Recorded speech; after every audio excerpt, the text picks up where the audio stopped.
like to turn to the book of Malachi.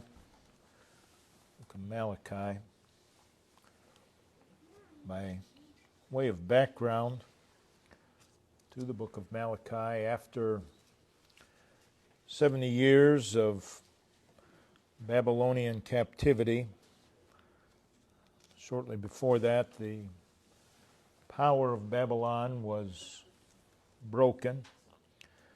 Leadership changed hands from the Babylonians to the Persians. God stirred the heart of Cyrus, the king of Persia, to give permission to the captive Jews to return to their homeland and rebuild their temple and the city of Jerusalem. From the book of Ezra, chapter 2, verse 64 and 65, we learned that about 50,000 returned. So after 70 years being gone from their homeland, they return. And when they do, of course, everything has changed. The country is in the hands of their enemies. The great and beautiful city of Jerusalem is in ruins. Everywhere is debris, dirt, broken stones. The walls around the city have been torn down. The temple built by Solomon is no more. And in their place lies heaps of rubble everywhere. After the Israelites returned, they again, in very short time, even though they rebuilt the temple in the city, in very short time, they returned to the same sins, the same lifestyle that resulted in their captivity, doing the same things over and over, and except now even to a greater degree. They have sunk to even a greater depth than what caused them to go into captivity. Again, in time, the temple and the wall would be rebuilt. But as you read through the book of Malachi, you see the people had become hard-hearted. Irreverence had taken over their lives. Ingratitude prevailed. Worship was once again marked by mere formality, insincerity, and there was a basic contempt for the Lord. So it was a time of spiritual and moral darkness. And as you read through the book of Malachi, you see that the people basically were thoughtless concerning God, insensitive toward God, indifferent toward God's grace, His love, His mercy, and all the blessings that He had bestowed upon them. They're now selfish and ungrateful. And they even question the goodness of God. They had shrugged off what God had said to them, and a proud and self-righteous Pharisaism had supplanted true spirituality. And they're more interested in lip service and religious platitudes than true worship. They're in bad shape. But in the midst of the darkness, God raises up a man. And He gives that man a message. The man's name is Malachi. His name simply means Jehovah's messenger. And that's why he was there, to deliver the message of God. Malachi was the man, God's man, for the hour, and he vigorously rebuked the sin of the people. And he called attention to Jesus Christ. So in the midst of the darkness, in the midst of the sin, God had a man with His message for the people. We'd like to turn to Malachi chapter 3. We'll read the first 4 verses. Behold, I will send my messenger, and he shall prepare the way before me. And the Lord whom ye seek shall suddenly come to the temple, even the messenger of the covenant, whom ye delight in. Behold, he shall come, saith the Lord of hosts. But who may abide the day of his coming? And who shall stand when he appeareth? For he is like a refiner's fire, and like fuller's soap. And he shall sit as a refiner and purifier of silver. And he shall purify the sons of Levi, and purge them as gold and silver, that they may offer unto the Lord an offering in righteousness. Then shall the offering of Judah and Jerusalem be pleasant unto the Lord, as in the days of old, as in former years. Malachi's message to the people, for the most part, was one of denunciation. But it was also a message of hope. And so it is today. God's message is one of denunciation, but there is also hope. We want to take the thought of the message from something that we read in verse 2. Speaking of Christ, it says, He is like a refiner's fire. So he's comparing Christ to a refiner's fire. And in verse 3, and he shall sit as a refiner. So he's compared to the refiner's fire, and he is compared to the refiner. And that's our subject, Christ, the refiner's fire, and the refiner.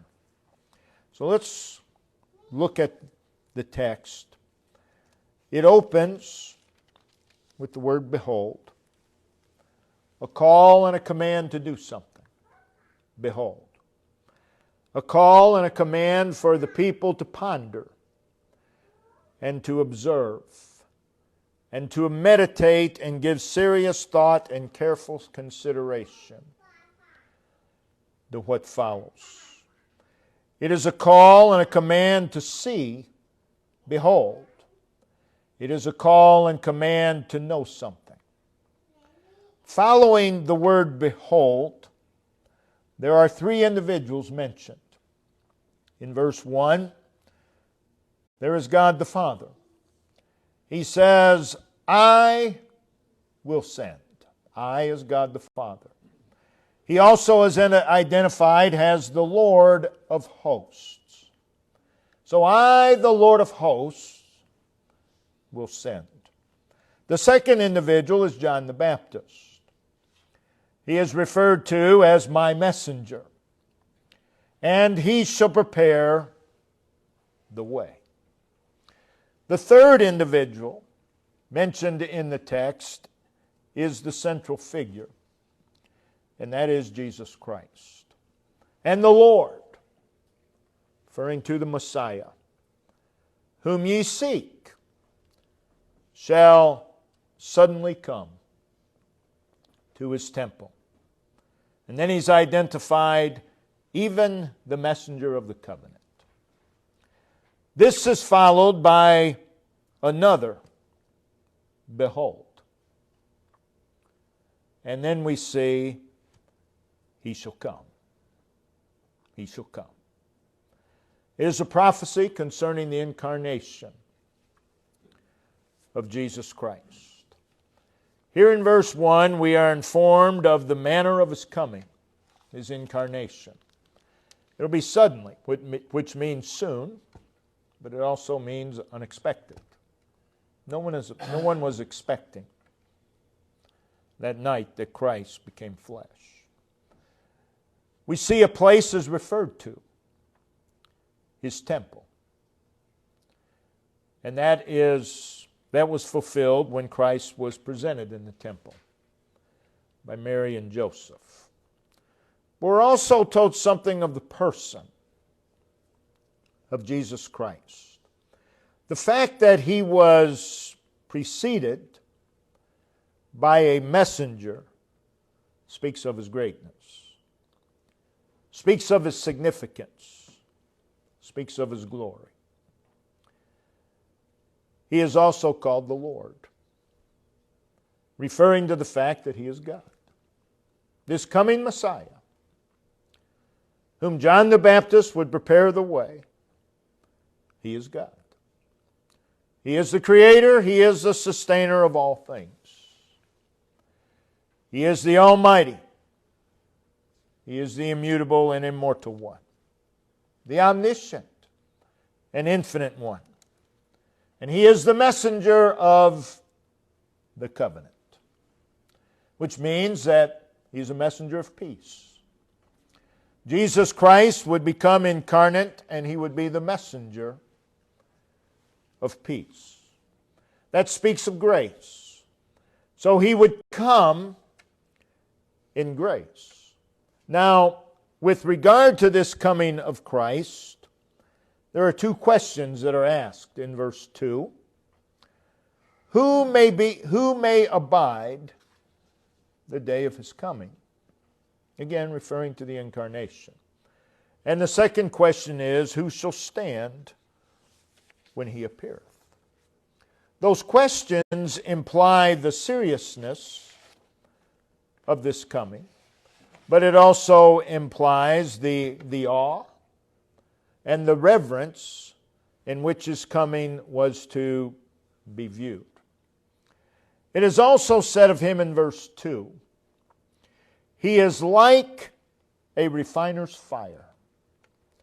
When He becomes flesh, He will be like a refiner's fire. This speaks of the character of His coming, the purpose of His coming. A refiner's fire is used to bring about difference. A refiner's fire makes a wonderful and beneficial difference. Christ would come to make a difference. This coming Christ would be a difference maker. A refiner's fire is controlled. It is controlled by the refiner. And it has a definite purpose. A refiner's fire does not destroy indiscriminately like a forest fire. And it does not consume completely like the fire of an incinerator. He would be like a refiner's fire, completely under control. Not to destroy. It's not the purpose of a refiner's fire. So Christ's purpose in coming was not to destroy. We hear Jesus say in Luke 9, verse 56, "For the Son of Man is not come to destroy men's lives, but to save them."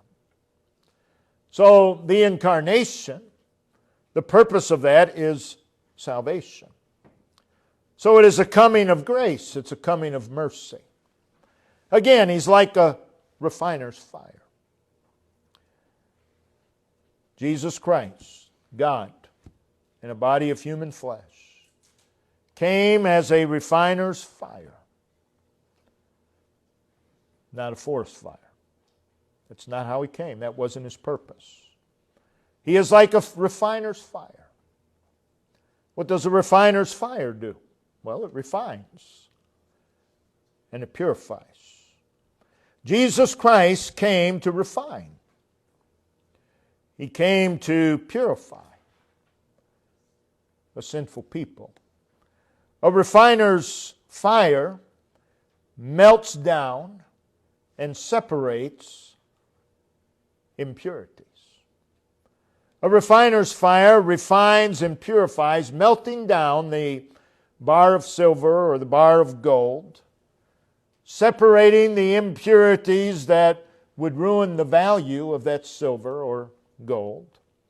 And it burns up the impurities, but leaves the silver and gold intact, restoring its value.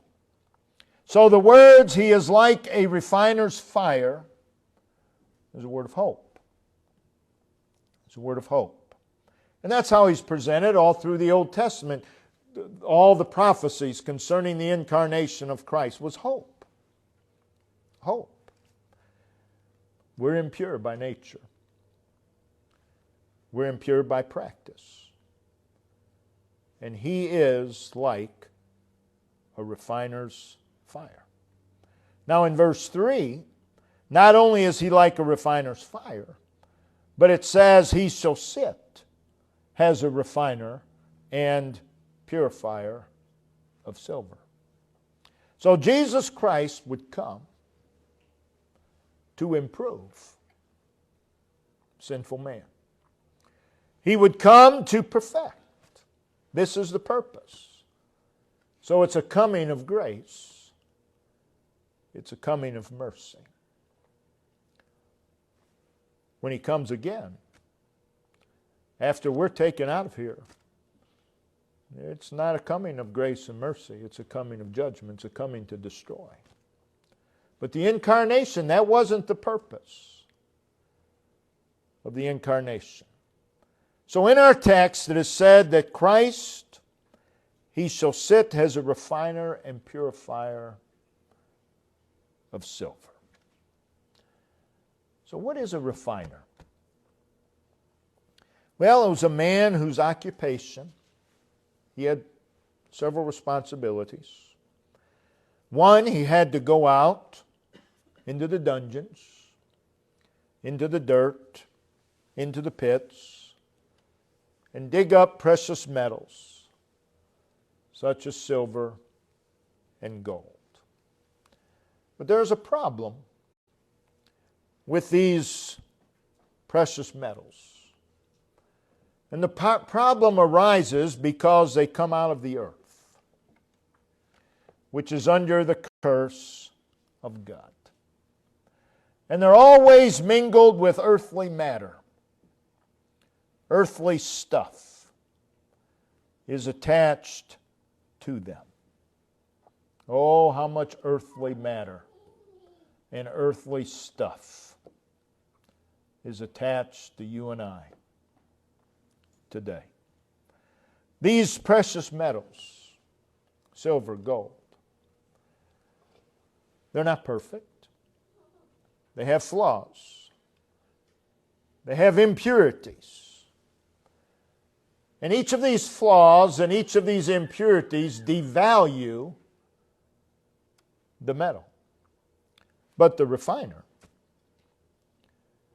he digs these up, finds them, and he has the ability to look beyond the flaws and the imperfections.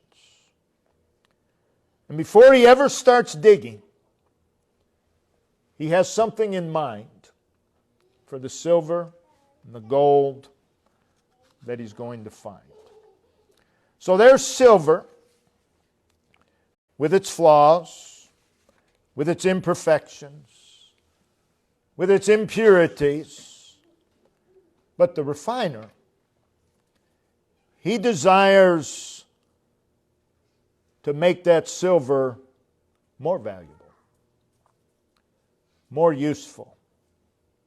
He desires to add beauty to the silver. Perhaps he's going to make something very valuable out of that silver. Very useful, very beautiful. Again, verse 3, and he, Jesus Christ, shall sit as a refiner and purifier of silver.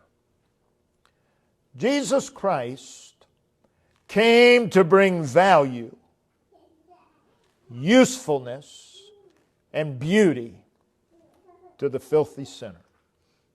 That's why He came. The refiner, he has a process in which he accomplishes the refining. He's going to have either a large pot or an open oven or furnace of some type. And in that pot or in that furnace or oven, there's a fire. And He's in control of that fire. He's in absolute control of that fire. And He takes the silver with all of its flaws and all of its imperfections and all of its impurities, and He puts it in that pot or furnace. And the pot or the furnace, of course, gets so hot that it actually begins to melt and liquefy the silver. And as that takes place, the dross and all the earthly matter and stuff, because it can't take the heat, separates from the silver and it floats to the top. And the refiner has a long knife called a skimmer, and he takes that and he skims the stuff, the imperfections, the impurities. And then he turns up the fire a little hotter and does the same thing again and again. And this continues, and he sits there. He's patient. He shall sit as a refiner, very patient in his work. He shall sit as a refiner, carefully working with the silver, burning off and scraping away the dross, bringing more value to that bar of silver. The flaws that the flame brings to the surface, again he skims it away. He shall sit as a refiner, very skilled in what he's doing, very patient, and he's working a purpose. So there he is, skilled, patient, working his purpose. And that's how Jesus Christ would come. The entire process would take great patience, would take much perseverance. So the question might be asked, how long does he do this? How long does he continue to turn up the heat and skim off the dross, skim off the earthly matter, until he can look into the pot or the oven or the furnace and see himself in that bar of silver or bar of gold? And as soon as he can see an image of himself, he's done. Job is complete. And that's how the Lord does it. He saved our soul. He's been refining us ever since. And He continues until one day we are restored to His image. But that's why Christ came. So let's make some application. At the end of chapter 2 of Malachi, leading into our text, we read in verse 17 that the people had wearied the Lord with their saying, "Everyone that doeth evil is good, in the sight of the Lord. Sound familiar? And He delighteth in them. They were of the mindset that since God did not come and judge them for their sin, that He must approve of what they were doing and how they were living. They were saying, where is the God of judgment? They're saying, we've been hearing of God coming in judgment for a lot of years. Where is He? Obviously, we're not doing anything wrong. This leads into our text. Malachi foretelling the coming Messiah. But he's telling them that when Jesus comes, He will separate the impure from the pure. That's what the refiner does. He will separate the false from the true. Jesus Christ would come, and He put a difference between truth and error. And He put a difference between righteousness and wickedness. And wherever Jesus comes, He does this. That's just who He is. And that's why people get very uncomfortable just at the mention of His name. Because He does put a difference. So in this way, our text speaks as a way of warning. But though it was a time of moral and religious degradation and filth, our text speaks of the fact that God has a remnant that He would refine. And that's why Jesus Christ would come the first time. And it speaks of the Lord's work, His gracious and merciful work in His people. We that are saved, Jesus Christ is the refiner. He came to the pit, the dungeon that we were in. David refers to this in Psalm 40 verse 2. He brought me up also out of a horrible pit, out of the miry clay. Isaiah calls our attention to, in Isaiah 51 and 1, look unto the rock which ye are hewn, and to the hole of the pit whence ye were dead. If we were to give an apt description, an apt answer to the question, well, where do you come from? The deepest hole in the ground that you ever know. Well, we don't answer it like that. We'll say, well, I was born in such and such a place. But the truth is, we came from a pit. We came from a hole. The refiner rescued us from that. Jesus, the refiner and purifier, came to that pit, came to that hole with the purpose of bringing us out. And He did. He dug and He brought us out. But there's still a problem. There's still some of that miry clay upon us. That earthly stuff kind of attaches itself to us. Upon us, upon every one of us, are the original flaws, the imperfections, and the impurities of our nature. So much so that we can say with Paul in Romans 7:21, when I would do good, evil is present with me. It's always so. Evil is present with us.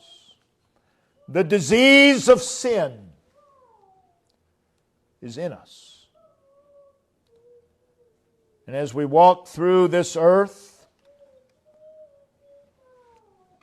as we walk through a sin-defiled world, we come into contact with filth and vileness. You can't walk out there and not come into contact with filth. Sadly, many times in God's house, you'll come into contact with filth and vileness. It should not be. But out there, you can't walk through the day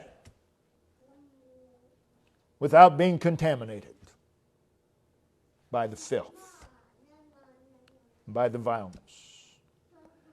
But the refiner, he's very much aware of our flaws, our imperfections, our impurity.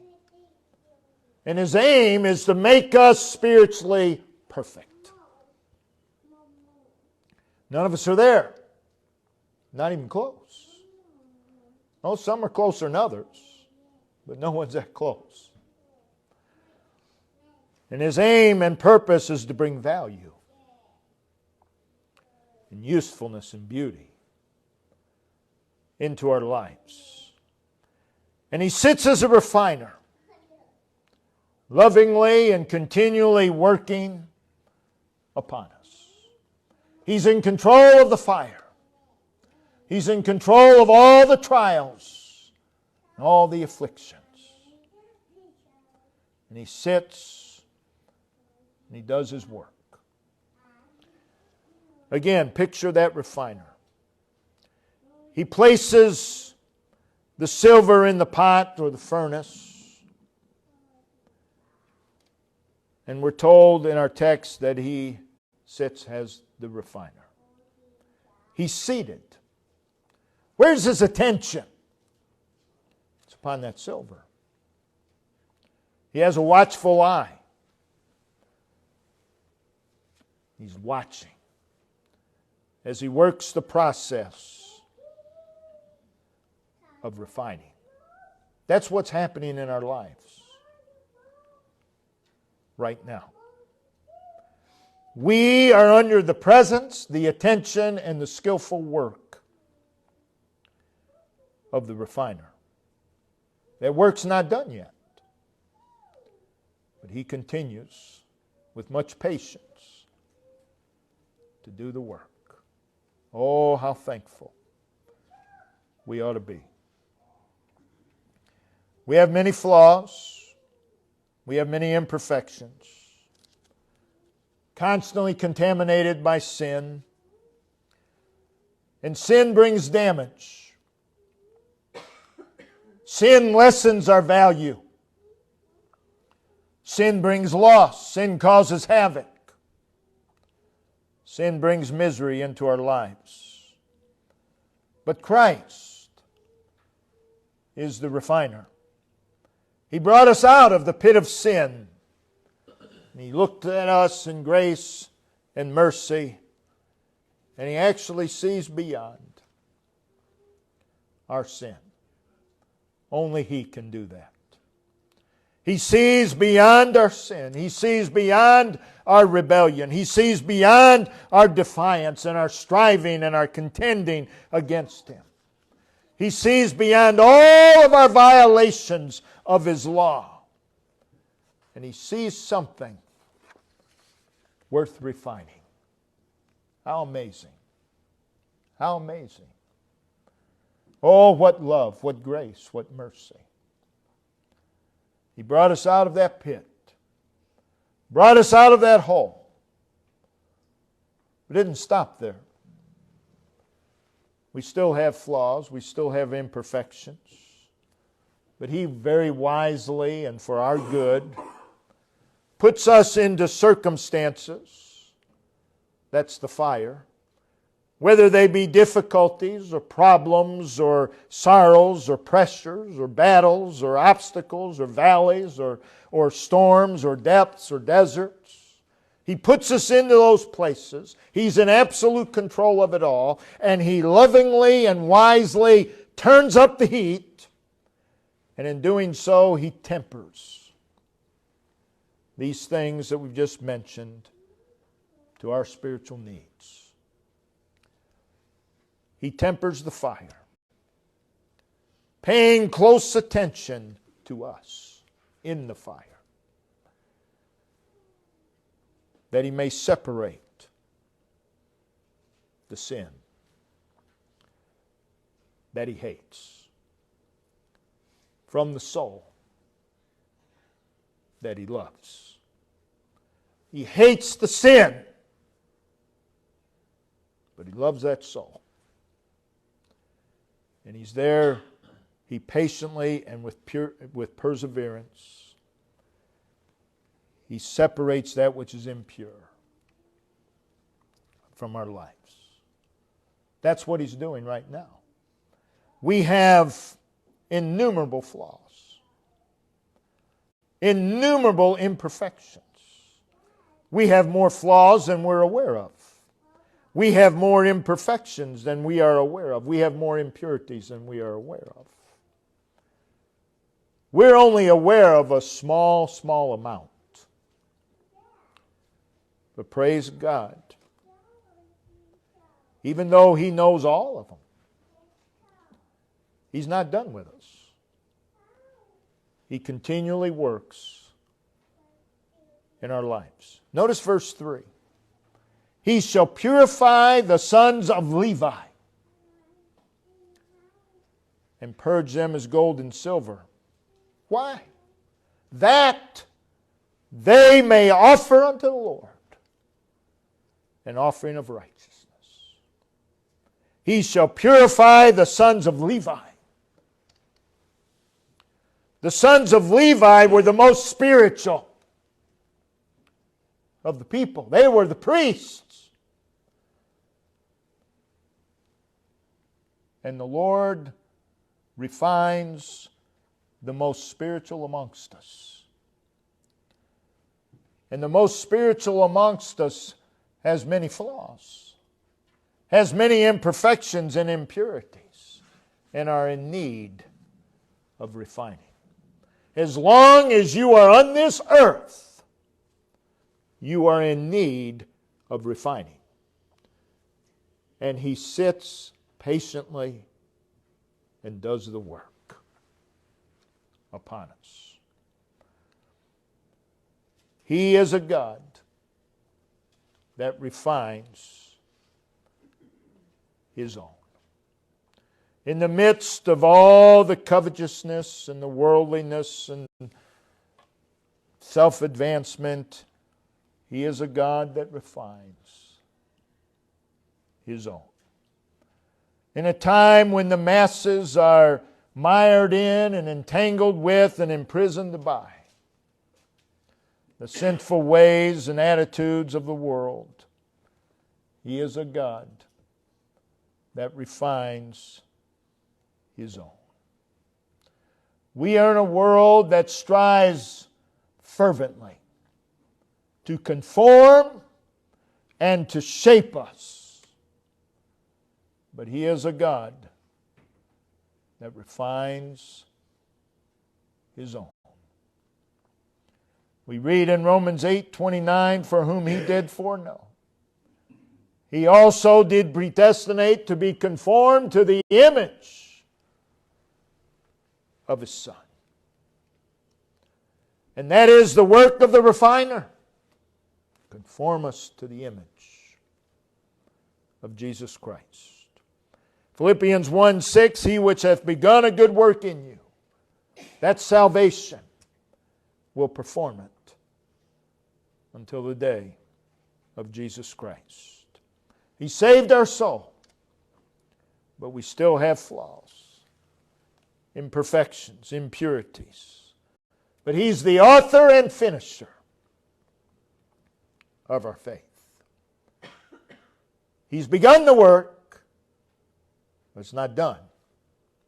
But He is the author and the finisher. And one day, the refining process will be complete. And we shall be like Him. We should be getting closer to that each day. We should be being conformed to the image of Christ. But we won't be just like Him until we leave this world. But until then, He still lovingly, patiently, and with perseverance works upon us. And then again, one day, all the flaws, all the imperfections, all the impurities, forever gone. We can say with Job, Job 23:10, He knoweth the way that I take. Yes, He does. And that speaks of His mercy and His grace. He knoweth the way that I take. When He hath tried me, that's the refiner's work, I shall come forth as gold. What a wonderful day that will be. And we need to picture in our minds the Lord sitting as a refiner, doing a work upon us. Brother Ben, if you'll come and lead us in a verse of song.